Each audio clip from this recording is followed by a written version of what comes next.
Now, Beatrice Ekweremadu, wife of former Deputy Senate President Senator Ike Ekweremadu, has been released from a UK prison and returned to Nigeria. According to sources, she arrived in the country on Tuesday and is currently in Abuja. Mrs. Ekweremadu was sentenced to 6 years in prison, not 5 as initially reported, for her involvement in organ trafficking, along with her husband and Dr. Obinna.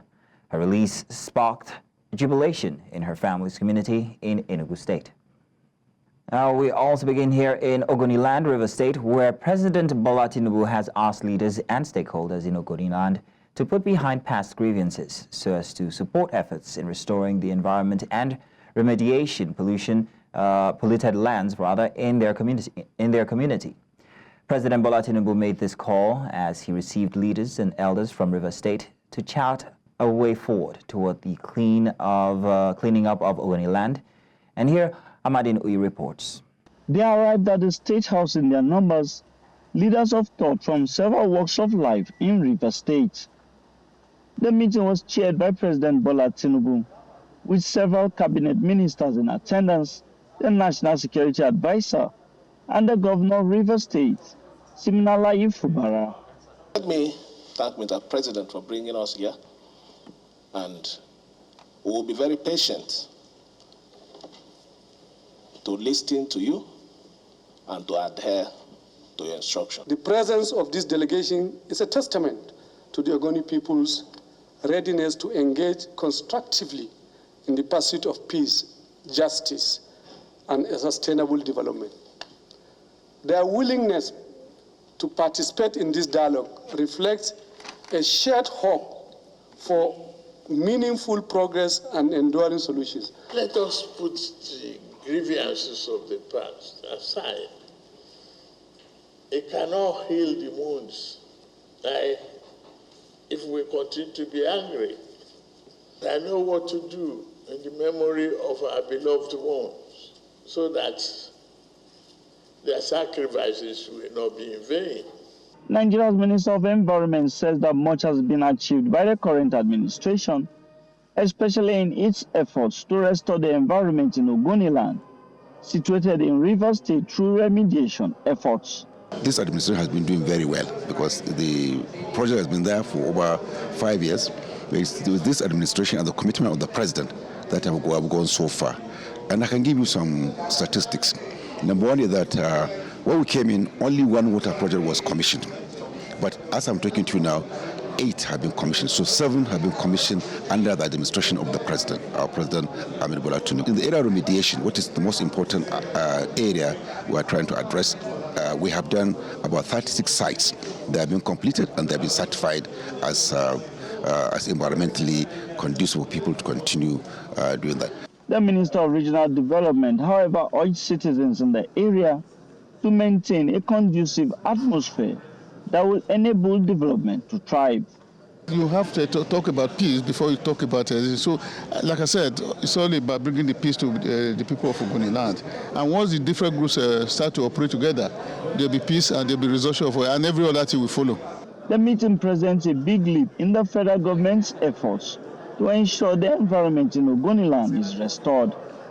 In Abuja for News Central, I am Amadin Uyi. Meanwhile, a coalition of civil society organizations are resisting the federal government's plans to resume oil production and exploration.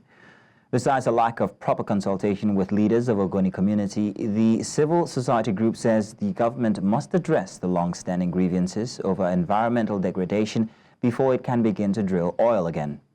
Ogoni land in the oil-rich Niger Delta region was at the heart of an acute air pollution issue due to unregulated oil exploration by local and international oil and gas giants like Shell. The resulting environmental degradation left vast lands and seas in Ogoni drenched in crude oil, while robbing farmers and fishermen of their livelihoods. In 2011, the United Nations Environmental Programme said it could take up to 25 to 30 years to fully clean up Ogoni and recommended an initial investment of $1 billion just for the first 5 years. Till date, a substantial part of the UNEP report has not been implemented. Now, civil society groups want the government to suspend all oil extraction plans until their concerns over the environment are addressed. They're also demanding a $1 trillion fund for cleanup. Now, workers at the Nigerian Meteorological Agency have issued a 14-day ultimatum to the agency's management over unresolved welfare concerns, threatening nationwide industrial action if their demands are not addressed.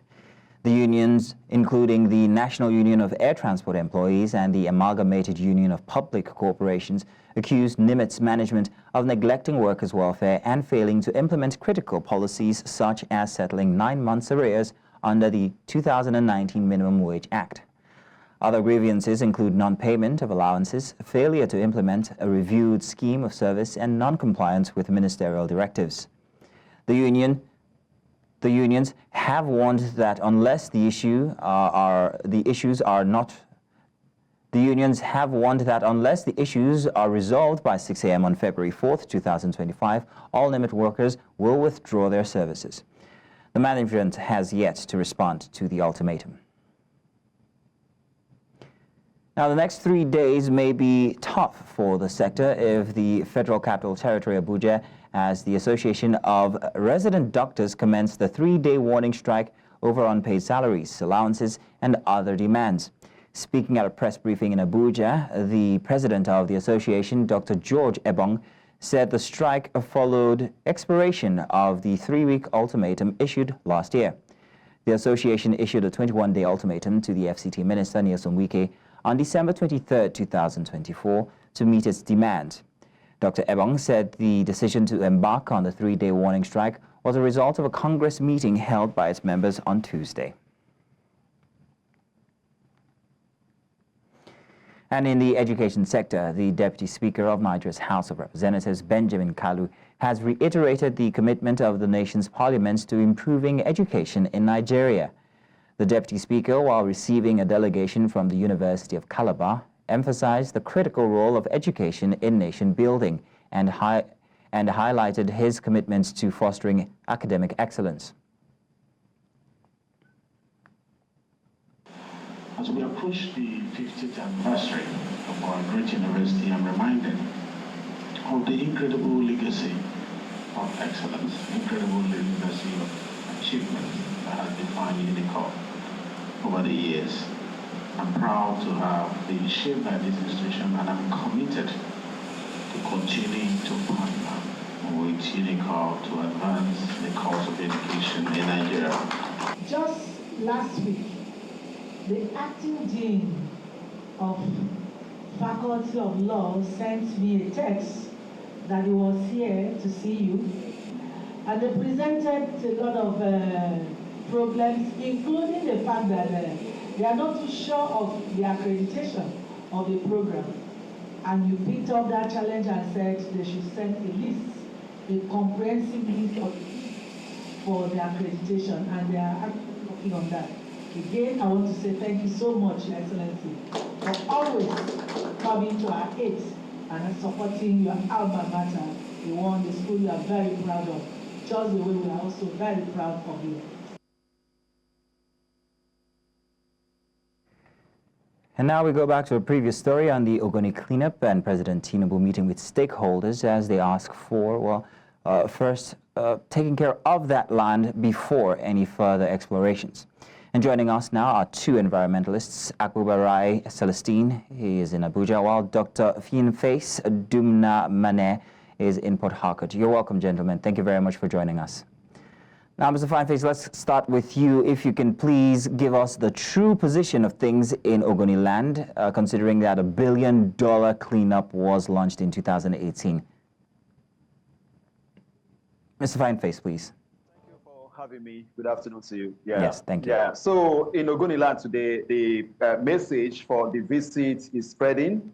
A lot of people are discussing about it, and the Ogoni people are looking forward to hearing from those who went to visit Mr. President. And of course, Ogoni has been in the news. The cleanup is ongoing in parts, and a lot of people are saying that the cleanup ought to have been completed before they talk about oil resumption in Ogoni. But here we are. And I believe that whatever has to do with discussion about the resumption of oil in Ogoni, like the CSO have put in the statement that we have available to the people, it is for a lot of things to be put in place. First, the cleanup to be achieved, And then in 1990, there was the Ogoni Bill of Rights submitted to the federal government of Nigeria. And that document is still with the federal government. And one will expect that the commencement of the engagement process of consultation will have to do with them mentioning and talking about those demands that are in that document. But from the meeting and the feelers we have gotten from the villa yesterday, we didn't hear them talk much about that. They are more concerned about resumption. But I would think that it is premature at this point in time to talk about the resumption of oil extraction in Ogoni when a lot of issues that were on the ground that led to the stoppage of oil production in Ogoni has not been addressed. These issues has to do with those things that are enshrined in the Ogoni Bill of Rights. It also has to do with the exoneration of Ken Saro-Wiwa that was accused wrongly in 1995 and killed. It also has to do with them healing the wounds of the Ogoni people by the government also quickly releasing the Ken Saro-Wiwa memorial box that were confiscated by the Buhari administration of the federal government. When some of these things are put together, discussions have been going on, and the entire issue of the cleanup has been better understood, then we can begin to discuss this. The CSOs, like where I belong to, my primary constituency, is also demanding for $1 trillion, not just for the cleanup of the Niger Delta, Ogoni alone, but the Niger Delta. So a lot are happening in Ogoni land today. And I believe that with time, there will be a way forward that will lead to where the people want the situation to be. Okay, let me come to you now, Mr. Akpobari. More than 20 groups criticized the plan to resume exploration in Ogoni land on Tuesday. They issued a 14-point demand. So could you tell us more about these demands? Thank you for having me. Just like Dr. Fanfare has said, there is a sharp division in Ogoni over this matter. In fact, majority of the people are very angry that stakeholders from Ogoni will be moved to Abuja every now and then, instead of the government coming to meet the people in Ogoni to discuss our issue. There is an ongoing struggle. I think the government think that we are fools, because from what we know, they are playing games with the Ogoni people and the Niger Delta people. Their eyes only on the oil. Don't forget that Mr. President has promised the world that he's going to ramp up oil production to 2 million barrels, 3 million barrels. So Ogoni is one of the places they want to go to. But they will be disappointed because there is blood on oil in Ogoni. The oil in Ogoni is not an ordinary oil. There's blood on it.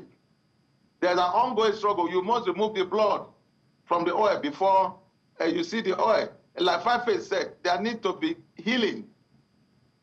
There's a community, a family in Bowe where during the military occupation of Ogoni, one woman called Mrs. Lemi, they call her out, call the husband out, call the 2 sons out, and shot the 3 of them dead before the woman. What can be worse than that? Over 2,000 persons were killed in Ogoni. We need to look at all these issues. Concerning the 14-point agenda that we raised yesterday, 2 days ago, the civil society are saying that a lot of things must be done, before you talk about oil. You cannot turn on the tap and mop the floor at the same time. They have not resumed the cleanup. The cleanup will take 30 years. We are even yet to progress to the complex site. All right, Mr. Akpobari. Just so we can save time. The Government Council of IPRED will not progress the cleanup. Now, I have more questions for both of you. Mr. Fineface, among other things, they're also calling for a $1 trillion commitment for cleanup and compensation. The immediate release of confiscated Saro-Wiwa memorial sculpture, which you spoke about from earlier, and also full implementation of the UN report that recommends a comprehensive cleanup of Ogoni land. There's a $1 trillion commitment for cleanup and compensation. How did they arrive at this figure, $1 trillion? Well, the process of arriving at the figure is very simple.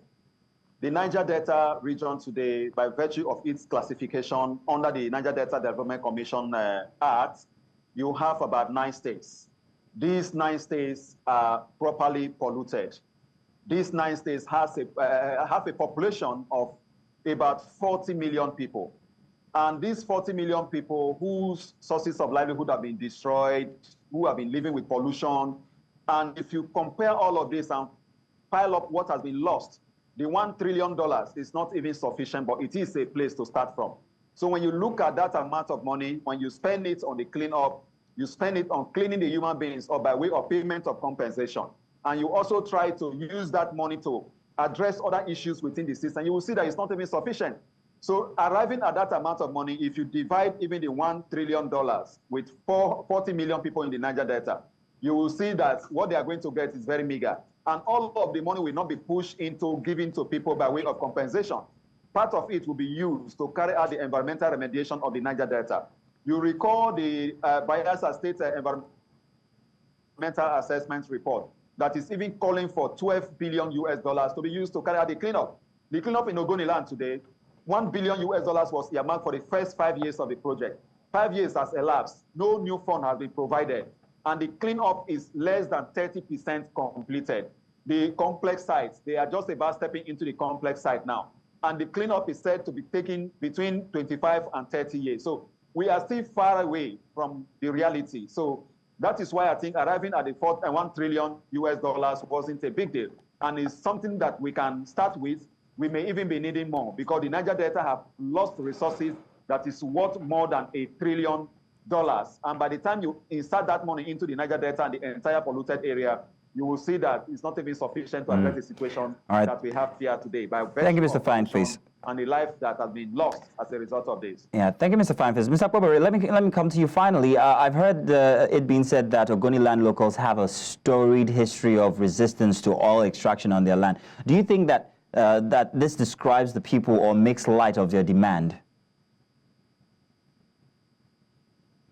Mr. Ekweremadu. Well, if I hear you well, yeah, Ogoni has a history of historic resistance, but that did not just come. That happened after over 30 decades, over 30 years of oil theft, what I call daylight robbery in Ogoni. After 30 years of environmental devastation and loss of livelihood, there is no one that will be pushed to the wall that will not bounce back. As at the time we kickstarted our struggle, our patients have been taxed. Our people are predominantly fishermen and farmers. As at the time we kickstarted this struggle in 1990, our people can no longer farm. Our people can no longer fish. And this is happening in a place where there is an absence of government. You say you provide for Medicare, education of your family. Even right now, the water we drink, we buy. In a place where we have very clean water before now. So a lot of things has gone wrong. And Kesa, who has said that Ogoni people were in a very deep pit, that only shouting aloud will make the world to hear our voice. If we don't shout, nothing will happen. I can tell you, I flew with Amina Mohammed, the current Deputy Secretary General of the United Nations, across the Niger Delta. The Niger Delta environment is gone. And the people that polluted this environment are trying to run away in the name of divestment. In fact, it is an irony that they are even borrowing money from people that they claim that are buying from them. They are giving them money to come out. So there is something funny is going on. They have destroyed our environment, means of livelihood, and if you read UNEP report on Ogoni, it is a death sentence. That there is cancer-causing carcinogen, benzene, in the water we take. That every water we drink in Ogoni is coated with crude oil, HCl. That our water, our land is dead to the water table, polluted. All right, Mr. Ekweremadu. Hydrocarbon in the air we breathe. Mr. So there is nobody that will live in that environment that will not fight back. Now, we will have to draw the curtain on this conversation here, but I want to say thank you very much, Mr. Ekweremadu, and also Mr. Fine-Face, for joining us this afternoon to give us details on the situation in Ogoni land. Thank you very much, gentlemen. Thank you for having us. Now we're going to break. When we return, civil society groups label Amnesty International report on end bad governance protests as one-sided. Join us again. Welcome back. Now, the Managing Director of the World Economic Forum, Mirek Dusek, has emphasized the need for governments to be equipped with resources and the right mindset and procedures needed to lead on the global stage. Mirek Dusek made the observation at the sideline of the World Economic Forum. He highlighted the importance of world leaders to be ready for global leadership at the global level. Now, for more on developments at the ongoing World Economic Forum in Davos, we are joined by South Africa's Minister of Electricity, Kosietso Ramaphosa. He joins us from Davos. Thank you very much, sir, for joining us. We appreciate sparing us your time. So, Minister, you are attending the World Economic Forum in Davos. Can you please share with us what key takeaways are you and the rest of the team bringing back to South Africa from the forum, particularly in terms of discussions around energy development and infrastructure development? How do you see these takeaways aligning with South Africa's commitments to increasing energy access and economic growth? No, good afternoon. Thank you very much for the invitation. So we are really taking the Africa message. Of course, we are assuming the presidency of the G20, and we want to use our presidency to advocate and agitate for the objectives on the continent. We know that there's unequal development in relation to energy access, unequal development in relation to industrialization. So our view is that first we need to focus on the issues on energy access. There's 600 million people on the continent who don't have access to electricity. So before we can talk about the transition, we have to place greater levels of emphasis on ensuring that we are able to achieve universal access. The second one is the affordability of electricity. Also in parts of the world where people have access to electricity, we know that it's unaffordable and it's devastating the poor disproportionately because their share on income that is spent on electricity is significantly higher than those of middle to high income earners. The third one is around what we see as the obligations of the industrial world to finance the transition because they are the ones who bear the highest proportion or responsibility in relation to the greenhouse gas emissions, the issues around climate change. And Africa is only contributing about 2.5% of the total global emissions. So the industrialized North have got an obligation to support us in this transition to ensure that we are able to realize our potential. Of course, I mean, as a continent, we have our own agency. We need to organize ourselves better, articulate our interests better on the global scale. And then the last one is around the critical minerals. We know that the continent is home to 30% of the known reserves in the world. And if you look at the battery economy, the kind of minerals and materials that are going to support the transition, a significant proportion of those are found on the continent. So our view is that we shouldn't be exporting, if you like, opportunities. By that, I mean just exporting raw materials. We need to beneficiate this closer to source, and in so doing, we're able to get more people into employment, we're able to industrialize, we're able to take people out of poverty.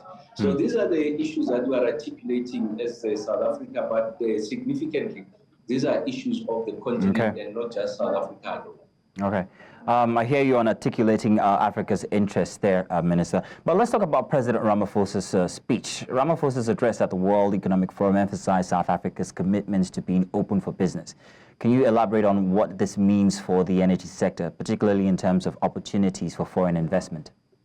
No, absolutely. So as you know that we have introduced a number of reforms. The President has assented the amendments to the Electricity Regulation Act, which is the principal legislation that governs electricity ecosystem in the country. We've opened up the generation side to allow for additional generators outside our state-owned enterprise, ESCOM. So essentially, we have democratized generation in the country, and in so doing, we think that there will be greater investments into the country. There's likely going to be higher levels of research and development so that the new players are able to produce or generate electricity efficiently. And we hope that there's going to be a pass-through to the end consumer, and electricity prices will not be increasing at the rate at which we've been experiencing. And then we've also made it possible that we accelerate the public procurement of renewable energy sources, generating sources from the private sector. We started this program in 2011. We've got over 8,000 megawatts on the grid that are being procured through this exercise. attracted close to about 15 billion US dollars over that period of time. A significant proportion of that has remained in the country through our progressive transformation policies. We have made it possible for local players to participate, and domestic finance houses are the ones that are have the biggest share of that financing. But also we have a robust regulatory and legal framework that is able to protect the interest of the investors. They know once they invest in our country that that investment is safe, and in so doing, we're able to build some degree of credibility in being a safe investment destination. And then the last one is that we enjoy, if you like, some of the most cutting-edge technology. If you think of the green hydrogen space, the Fischer-Tropsch technology developed here in the country by one of our SOEs. So the country, in that sense, is open for investment, and we hope that it will be a springboard to access the rest of the continent. All right. Minister Ramaphosa, while Ramaphosa's address was specific to South Africa, one would like to think that it has maybe some certain level of influence on the rest of the African countries. Now, does it, do you think? Oh, yeah. Well, first is that our view is that South Africa is equal to its peers on the continent. We never projected any sense of superiority. Our view is that no one should be left behind. Yes, it is true that we are the most industrialized country on the continent, but it's important that we are able to agitate, advocate, and orchestrate for responses that they are able to benefit the rest of the continent. It's not going to help us if we are just an island and isolated jurisdiction that is seeing a proliferation of investment, that is seeing the levels of industrialization that we are seeing, when in fact our immediate neighbors are not experiencing that, the rest of the continent is not experiencing that. And that's why Africa Agenda 2063 is central. We're placing it front center of all of these initiatives. I think that Africa is a giant that is about to rise. I mean, the point I made earlier on, 30% of this mineral deposit that are going to power this transition are found on the continent. The continent has got the capacity to power 40% of the global solar needs requirements. The continent has got the most youthful if you like, population in the globe. So if we invest in these young people, we are likely going to realize the demographic dividend. Africa is on the rise, Africa is on the march. So it's not about South Africa, but it's about the totality of the continent. Indeed, Minister. We see ourselves as a contributor to these efforts. Indeed, Africa on the rise and on the march. Thank you very much, Minister Ramaphosa, for joining us and giving us your experience at Davos. Thank you indeed. Now moving on, hundreds of University of Ibadan students have protested the ongoing 82-day power outage at the University College Hospital in Ibadan. The hospital, at a training center for UI medical students, has been without electricity since March 2024 due to unpaid bills. The Ibadan Electricity Distribution Company cut power to UCH in March and again in November 2023, citing debt. Despite this, power has not been restored. Led by the president of the student union, Bolaji Aweda, the students voiced their dissatisfaction with the situation. Aweda emphasized that the prolonged outage has directly affected students, noting that IBEDC has demanded payment before restoring power to the hospital.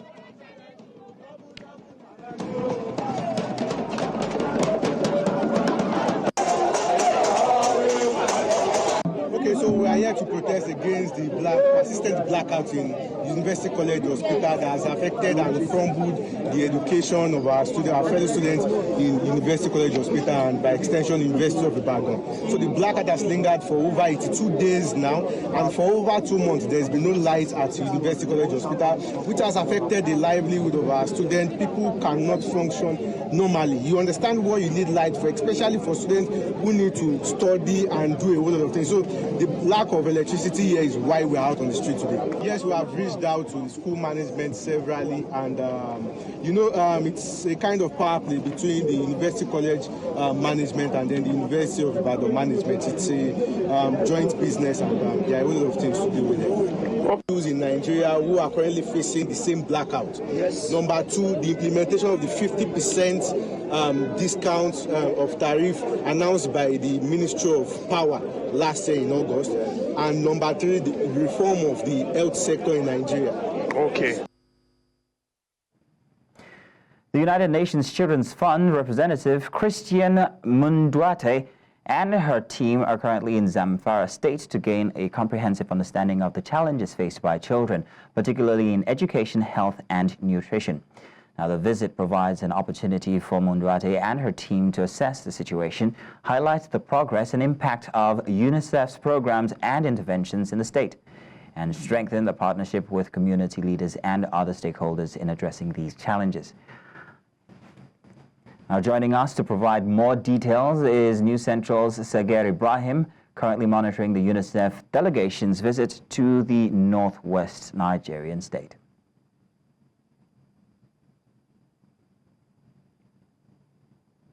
Unfortunately, we will have to bring that to you at a later time.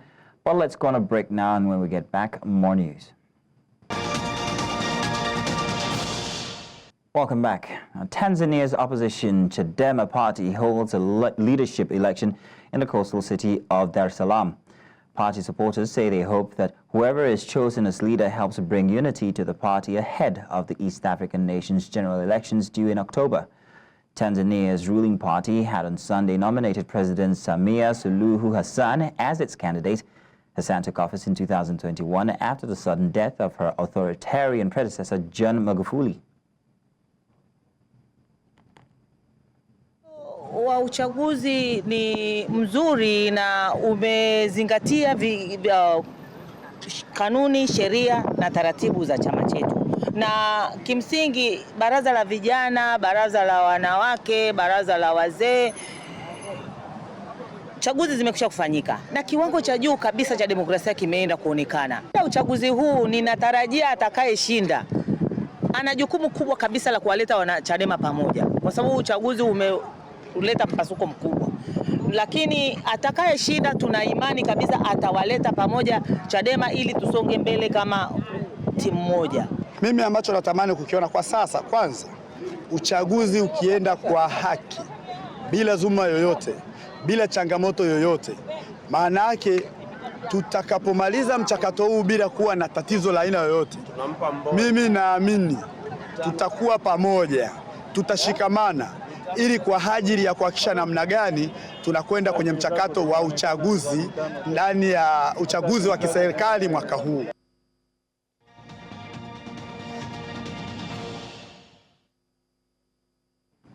Now, Prime Minister Keir Starmer thanked Israeli Prime Minister Benjamin Netanyahu for the efforts made by the Israeli government to secure the release of hostages, including British-Israeli Emily Damari.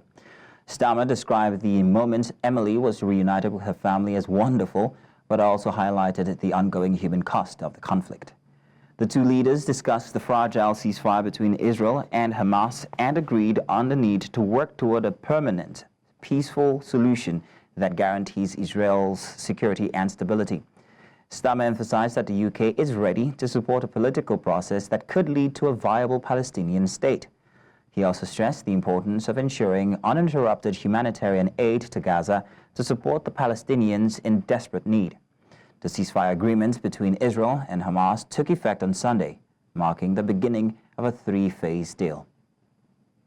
Mr. Speaker, the whole House will also welcome the release of Emily Damari and other hostages from Gaza. We must now see the ceasefire deal implemented in full, the release of the remaining hostages, and a surge in aid into Gaza for citizens. And U.S. President Donald Trump has defended pardoning nearly 1,600 supporters charged over the 2021 U.S. Capitol riot, stating their lives have been ruined. Speaking at a press conference on his first day as president, Trump also revealed plans to impose a 10% tariff on Chinese imports, citing concerns over fentanyl trafficking to Mexico and Canada. Trump has further urged the businesses to end illegal DEI, as diversity, equity and inclusion discrimination and preferences. Following his inauguration on Monday, he has signed several executive orders, marking a swift start to his presidency. The actions signal Trump's focus on reshaping U.S. trade policy, addressing social initiatives, and providing support for those involved in the Capitol incident as he moves quickly to implement his administration's agenda. The European Union is very, very bad to us. They treat us very, very badly. They don't take our cars. They don't take our cars at all. They don't take our farm products, essentially. They don't take very much. We have a $350 billion deficit with the European Union. They treat us very, very badly. So they're going to be in for tariffs. About that, too. We're talking about a tariff of 10% on China based on the fact that they're sending fentanyl to Mexico and Canada. How soon on those tariffs? Probably February 1st is the date we're looking at. Great politically. I think they're dead politically. What they've done, they've destroyed the city. What they've done to that city is unbelievable. The sprinklers, their sprinklers in there like these right here that you see, none of them had any water in them. They didn't have any water. The fire hydrants, 40% of them had no water. Now we're going to break, and when we get back, we do business. Stay tuned.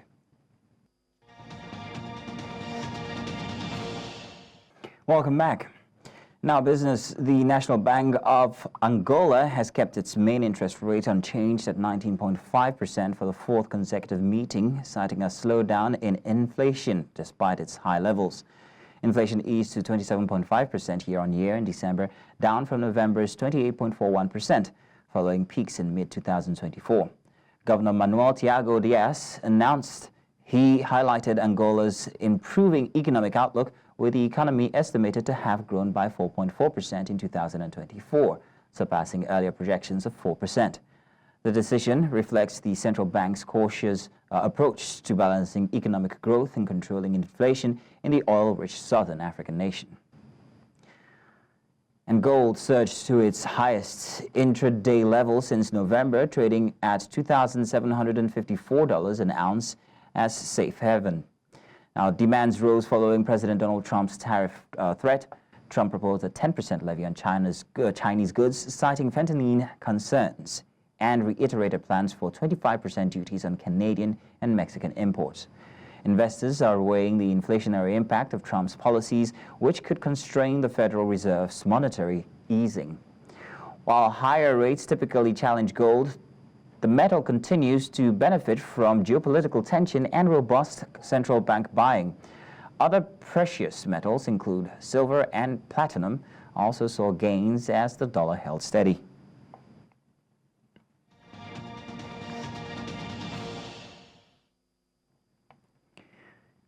And in sports, Lewis Hamilton, a seven-time Formula One world champion, made his Ferrari debut on Wednesday at the Fiorano test track in Maranello. The 40-year-old Briton stunned the F1 world last February by leaving Mercedes after 12 successful seasons for Ferrari. Hamilton drove a test car in classic Ferrari red, thrilling fans who braved wet, foggy weather to catch from trackside. Ferrari supporters hope Hamilton can end the team's 18-year title drought, dominated by Mercedes and Red Bull. Hamilton, who won 2 races in 2024 and finished 7th overall, will reveal Ferrari's 2025 car alongside teammate Charles Leclerc on February 19th.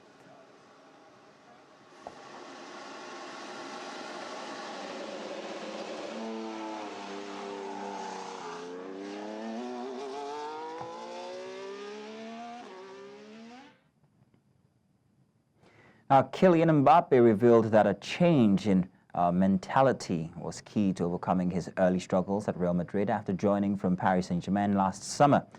The French superstar initially delivered inconsistent performances following his high-profile move, but has recently regained his best form. Mbappe, now back from his devastating peak,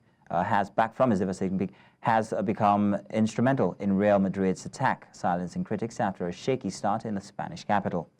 The striker aims to justify his dream transfer and cement his status as one of football's top players.